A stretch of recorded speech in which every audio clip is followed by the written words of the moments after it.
ഇന്നത്തെ കാറ്റത്തെ കിളിക്കൂട് എപ്പിസോഡ്. ഇത്രയും സ്നേഹമുള്ള ആ ജീവിതത്തിൽ നിന്ന് പോകരുതെന്ന് കരുതി നിധി ഡിവോഴ്സിന് ആവശ്യപ്പെട്ടപ്പോൾ എത്രമാത്രം വിഷമിച്ചു എന്നറിയാമോ? ഡിവോഴ്സ് എന്ന കുരുക്കിൽ നിന്ന് രക്ഷപ്പെട്ട നമുക്ക് രണ്ടുപേർക്ക് സന്തോഷമായി ജീവിക്കാമെന്ന് നിധി പറയാറില്ലേ? പക്ഷേ എനിക്ക് അങ്ങനെയല്ല നിധി.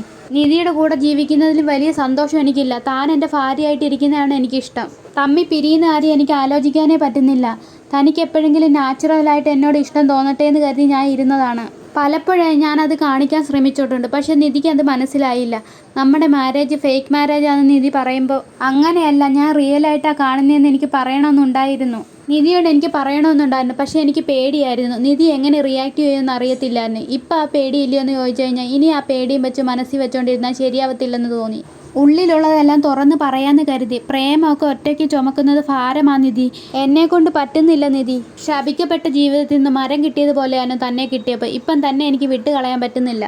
നിധി കാരണം എൻ്റെ വീടൊരു വീടായി മാറിയത്. ബന്ധങ്ങളുടെ വില പഠിപ്പിച്ചത് നിധിയാണ്. ഓരോ ദിവസവും നിധി എൻ്റെ വീടാക്കി മാറ്റിയപ്പോൾ നിധിയോടുള്ള ഇഷ്ടവും ബഹുമാനവും കൂടിക്കൂടി വരുമായിരുന്നു. എടോ, ഇയാൾ ഒരിക്കലും വിട്ടുപോകല്ലെന്നാണ് ഞാൻ പ്രാർത്ഥിച്ചത്.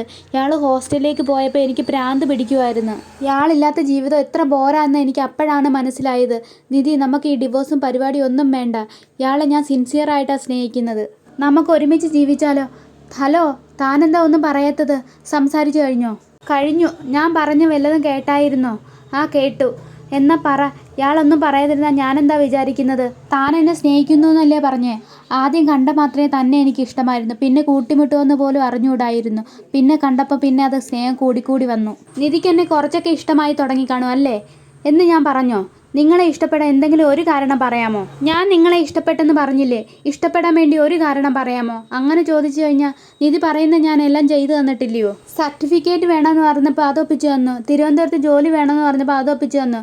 ഇതെല്ലാം ചെയ്തത് നിങ്ങൾ തന്നെയാണ്. ചെയ്തു തന്ന ഉപകാരത്തിന് നന്ദി വേണം. പക്ഷെ എന്ന് കരുതി പ്രേമിക്കുകയാണോ വേണ്ടത്? നിങ്ങളെപ്പോലെയുള്ള ഒരു ഫ്രോഡിന് ഞാൻ എന്തിന് കല്യാണം കഴിക്കണം? ഫ്രോഡോ? താൻ എന്തൊക്കെയാണ് പറയുന്നത്? ഇന്ന് ഞാൻ എവിടേക്കാണ് പോയെന്നറിയാമോ? ഓഫീസിലേക്കല്ലേ? നമ്മുടെ കല്യാണം നടന്ന പോലീസ് സ്റ്റേഷനിലേക്ക്. നമ്മുടെ കല്യാണത്തിന് മുന്നിട്ട് നിന്ന ഗോവി പോലീസിനെ കാണാൻ. എപ്പം ഡിവോഴ്സ് പെറ്റീഷൻ കൊടുത്താലും അയാൾ വിളിക്കുന്നതിൻ്റെ കാരണം എന്ത്? എന്തോ കള്ളത്തരമുണ്ടെന്ന് എനിക്ക് അന്നേ തോന്നിയതാ. നാടകം മൊത്തം അറിഞ്ഞ് തത്ത പറയുന്ന പോലെ ഗോവി പോലീസ് എല്ലാം പറഞ്ഞു. എന്തൊക്കെ എക്സ്ക്യൂസ് ആയിരുന്നു?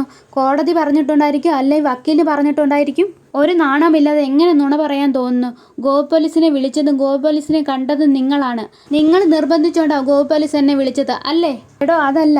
ആ, പറഞ്ഞോ. തന്നെ ന്യായീകരിക്കാൻ എപ്പോഴും പോക്കറ്റിൽ ഒരു നുണ കാണുമല്ലോ.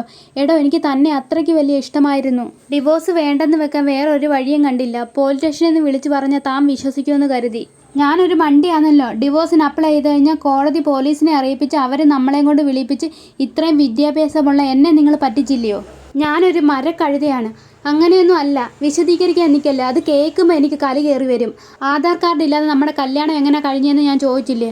അപ്പോൾ എന്താ പറഞ്ഞത്? പോലീസുകാർ ഒപ്പിച്ചെന്നല്ലേ? അങ്ങനെ തന്നെയാണോ? അങ്ങനെ തന്നെയാണ്. നുണ. എൻ്റെ ആധാർ കാർഡ് കൊടുത്തത് നിങ്ങളാണ്. എന്നിട്ട് ഒരു പ്രൂഫും കൊടുത്തില്ലെന്ന് നിങ്ങൾ എന്നോട് നുണ പറഞ്ഞു. ഇപ്പോൾ എനിക്ക് മനസ്സിലായി. എന്നെ കല്യാണം കഴിക്കണമെന്ന ഒറ്റ ഉദ്ദേശത്തിലായിരുന്നു ഇയാൾ എന്നെ പോലീസ് സ്റ്റേഷനിലേക്ക് കൂട്ടിക്കൊണ്ട് പോയത്. ഇയാൾ പ്ലാൻ ചെയ്ത ഒരു നാടകം. ആ ഒറ്റ ഉദ്ദേശത്തിലാണ് ഇയാൾ തക്കലേക്ക് വന്ന് എന്നെ കൂട്ടിക്കൊണ്ടുവന്ന് കല്യാണം വരെ എത്തിച്ചത്. സത്യമായിട്ടും അങ്ങനെയല്ല നിധി. ഇനി സത്യമെന്നൊരു വാക്ക് മിണ്ടിപ്പോരുത്. അതിനുള്ള യോഗ്യത തനിക്കില്ല. എവിടെ വെച്ചോ കണ്ട ഞാൻ ഇയാളുടെ കല്യാണമാണെന്ന് അറിഞ്ഞോ? ഞാനായിട്ട് ഇയാളുടെ വീട്ടിൽ വന്നതാണോ? ഡ്രൈവർ പണിക്ക് വരണമെന്ന് ഇയാളുടെ അച്ഛനല്ലേ ആവശ്യപ്പെട്ടത്? രജിസ്ട്രേഷൻ മുടക്കണമെന്ന് ഇയാളല്ലേ ആവശ്യപ്പെട്ടത്? കല്യാണത്തിന് രക്ഷപ്പെടാൻ ഞാനൊരു വഴി പറഞ്ഞു തന്നേ ഉള്ളൂ. എപ്പോഴെങ്കിലും ഞാൻ തന്നെ ഫോഴ്സ് ചെയ്തിട്ടുണ്ടോ? അന്ന് ഇറങ്ങി വന്നപ്പോഴേ ഞാൻ പറഞ്ഞു തിരിച്ചു പോവാൻ. എന്നിട്ട് ഇയാളല്ലേ പറഞ്ഞ ഞാനും വരുന്നെന്ന്. ആ ചെറുക്കനെ വിളിച്ച് ചീത്ത പറയാൻ ഞാൻ പറഞ്ഞോ? ഗുണ്ടകൾ കൊല്ലാൻ വന്നപ്പോഴേ എൻ്റെ ഈ കൈ പിടിച്ചല്ലേ നിധി പോലീസ് സ്റ്റേഷനിൽ ഓടിയത്. എന്നിട്ടെല്ലാം എൻ്റെ പ്ലാനാന്ന് പറയുന്നത് എന്താ? എടോ, തനിക്ക് ഇഷ്ടപ്പെട്ട ജീവിതം ജീവിച്ച് തീർക്കാനാണ് ഈ റിസ്ക് ഒക്കെ എടുത്ത് ഞാൻ വന്നത്. തന്നെ എനിക്ക് ഇഷ്ടമാണെന്നൊക്കെ ശരി തന്നെയാ. പക്ഷേ ഇങ്ങനെ കല്യാണം നടത്തണമെന്ന് എൻ്റെ മനസ്സിൽ പോലും ഇല്ലായിരുന്നു. എന്നെ ഒന്ന് വിശ്വസിക്കടോ. സത്യം തെളിഞ്ഞിട്ട് എങ്ങനെ തനിക്ക് ഇന്നസെൻ്റ് ആയിട്ട് പെരുമാറാൻ കഴിയുന്നു? ശരി, തനിക്ക് പോലീസ് സ്റ്റേഷനിൽ വരുന്നവരെ ഒരു പ്ലാനും ഇല്ലായിരുന്നു. അത് കഴിഞ്ഞിട്ടോ? ആധാർ കാർഡ് കൊടുത്തത് നിങ്ങൾ തന്നെയല്ലയോ? പറയണം. എങ്ങനെ തനിക്കിങ്ങനെ നുണ പറയാൻ പറ്റുന്നു? ഒരു പെണ്ണിൻ്റെ ജീവിതമാണ് ഇയാൾ പന്ത് പോലെ ഇങ്ങനെ തട്ടിക്കളിച്ചത്. ഇത്ര സ്വാർത്ഥതയോടെ പെരുമാറാൻ ആർക്കും കഴിയില്ല. നിങ്ങൾ വാ തുറന്നാൽ നുണ മാത്രമേ പറയത്തുള്ളൂ എന്ന് എനിക്കറിയാമായിരുന്നു. അതൊന്നും എന്നെ ബാധിക്കുന്ന കാര്യമല്ലായിരുന്നു. പക്ഷേ ഇതങ്ങനെയല്ല. എൻ്റെ ആധാർ കാർഡ് കയ്യിലുണ്ടായിരുന്നിട്ടാണ് എന്നെ ഇത്രയും കഷ്ടപ്പെടുത്തിയത്. അതിനുവേണ്ടി ഞാൻ എവിടെല്ലാം കയറി നിറങ്ങിയെന്ന് അറിയാമോ? അപ്പം നിങ്ങളുടെ കയ്യിൽ തന്നെ ഉണ്ടായിരുന്നു. അപ്പം നിങ്ങൾ എന്നെ മനഃപൂർവ്വം വഞ്ചിക്കുകയും പറ്റിക്കുകയോ അല്ലായിരുന്നോ? അതങ്ങനെയല്ലായിരുന്നു. എനിക്കത് ഓർമ്മയില്ലായിരുന്നു. പോലീസ് സ്റ്റേഷനിൽ വെച്ച് കല്യാണം നടത്തിയെടുക്കാൻ ആധാർ ഓർമ്മയുണ്ടായിരുന്നു. അത് കഴിഞ്ഞപ്പോൾ മറന്നുപോയി അല്ലേ? അതാ പറഞ്ഞേ, എങ്ങനെയെങ്കിലും തനിക്ക് ഈ കല്യാണം നടത്തിയെടുക്കണമെന്ന് മാത്രമേ ഉള്ളായിരുന്നു. പോലീസ് സ്റ്റേഷനിൽ വെച്ച് കല്യാണം നടത്തിയെടുക്കാൻ വേണ്ടി ആധാർ എന്നെ കാണിക്കാതെ പോലീസിനെ മാത്രം കാണിച്ചു. ആ അവസ്ഥയിൽ എന്ത് ചെയ്യണമെന്ന് പോലും അറിയാതിരുന്ന എന്നെയും കൊണ്ട് മാരേജ് സർട്ടിഫിക്കറ്റിൽ ഒപ്പുവെച്ചു. വീട്ടിൽ വെച്ച് ഫംഗ്ഷൻ നടത്തി. നാട്ടുകാരുടെ മുമ്പിൽ ഇതാ ഭാര്യയെന്ന് അറിയിച്ചു. ഹോസ്റ്റലിന് വേണ്ടി ഞാൻ ലോകം മുഴുവൻ അലഞ്ഞപ്പോഴത്തേന് ഫോണിൽ അതുള്ള കാര്യം മറച്ചു വെച്ചു. നിങ്ങളുടെ വീട്ടിൽ നിന്ന് ഞാൻ ഇറങ്ങിപ്പോകാതിരിക്കാം. എന്നെ അവിടെ തളച്ചിടാൻ വേണ്ടി നിങ്ങൾ മനഃപൂർവ്വം ചെയ്ത പണിയാണ്. എൻ്റെ വീട്ടിൽ താമസിച്ചെന്ന് പറഞ്ഞുകൊണ്ട് തനിക്ക് ബുദ്ധിമുട്ടൊന്നും ഉണ്ടായിട്ടില്ലല്ലോ. ഞാൻ എന്തിനാ തൻ്റെ വീട്ടിൽ താമസിക്കുന്നേ? ഞാൻ അതിനു വേണ്ടിയാണോ ഇങ്ങോട്ട് വന്നത്? എൻ്റെ വിദ്യാഭ്യാസത്തിനനുസരിച്ച് ഒരു ജോലി കണ്ടെത്തി എൻ്റെ ഇഷ്ടം പോലെ ജീവിക്കാനാണ് ഞാൻ വന്നത്, അല്ല തൻ്റെ ഇഷ്ടത്തിന് ജീവിക്കാനല്ല വന്നത്. പ്രൂഫ് ഇല്ലാതെ എങ്ങനെ ഈ കല്യാണം നടക്കുമെന്ന് ചോദിച്ചപ്പോൾ താൻ അറിയത്തില്ലെന്ന ഭാവം കാണിക്കുമായിരുന്നു. താനൊരു തനി ഫ്രോഡാ. അത് ഞാൻ വിശ്വസിച്ച ഞാനൊരു മരക്കഴുത. നിധി അങ്ങനെയല്ല. താൻ മിണ്ടി പോവരുത്. ഡിവോഴ്സ് നടക്കാതിരിക്കാൻ വേണ്ടി പോലീസിനെ കണ്ട് മാനിക്കുലേറ്റ് ചെയ്തു. അയാളെ കൊണ്ട് എന്നെ വിളിപ്പിച്ചു. എന്നിട്ടൊന്നും അറിയാത്ത പോലെ ഞാൻ പറയുന്നത് കേട്ടോണ്ട് നിന്നില്ലേ താൻ? ഇയാളൊരു ക്രിമിനലാണ്. സ്വന്തം ഇഷ്ടത്തിന് എന്ത് വേണമെങ്കിലും നടപ്പിലാക്കുന്ന ഒരാള്. തന്നെപ്പോലൊരു ക്രിമിനലിനെ ഞാൻ കണ്ടിട്ടില്ല. പറയടോ, താനല്ലേ പോലീസ് സ്റ്റേഷനിൽ വെച്ച് കല്യാണം എന്ന ഓപ്ഷൻ പറഞ്ഞത്? നിധി സത്യമായിട്ടും അങ്ങനെയല്ല.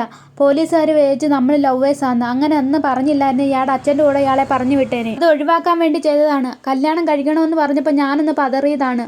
പക്ഷെ അവിടുന്ന് ഇയാളെ രക്ഷിക്കാൻ ഒരു വഴിയും കണ്ടില്ല. ഇയാളെ എനിക്ക് ഒരുപാട് ഇഷ്ടമാണ്. പക്ഷെ മനഃപൂർവ്വം ഞാൻ അങ്ങനെ ചെയ്തതല്ല. ആ സമയത്ത് ഞാൻ മനഃപൂർവ്വം ആധാർ കാർഡ് കൊടുത്തതുമല്ല. അതെങ്ങനെ സംഭവിച്ചെന്ന് പോലും എനിക്കറിയത്തില്ല. ഇയാൾക്ക് വീണ്ടും ഇങ്ങനെ ഒളിപ്പില്ലാതെ പറയാൻ നാണമില്ലേ? കാര്യങ്ങളൊക്കെ മനസ്സിലാക്കാതെയാണ് സംസാരിക്കുന്നത്.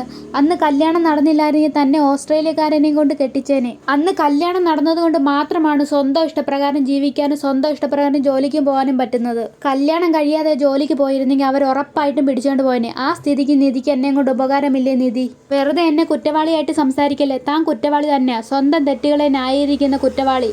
എന്നോട് പറഞ്ഞ എല്ലാം നുണയാണ് ഇയാൾ.